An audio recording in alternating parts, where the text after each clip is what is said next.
চলো আজ তোমাদেরকে একটা ছোট্ট টিপস দেব শোল্ডার জয়েন্ট করার।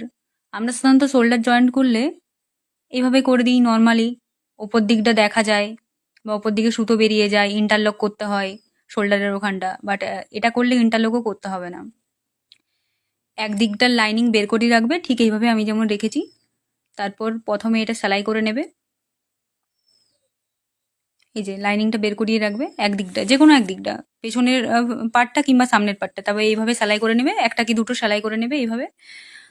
তারপর ওই যে লাইনিংটা রেখেছিলাম ওই লাইনিংটা এইভাবে নিয়ে এসে এই পাশে নিয়ে এসে সেলাই করে নেবে, এই যে ঠিক এইভাবে, এই যে সেলাই হয়ে যাবে। দেখো কি সুন্দর ফিনিশিং হয়েছে, সামনের দিকটাও আর উল্টো দিকটাও খুব সুন্দর ফিনিশিং হয়েছে। বুঝতে না পারলে বলবে, আরো ভালোভাবে বুঝিয়ে দেবো। এই যে দেখো, ইন্টারলকেরও দরকার নেই,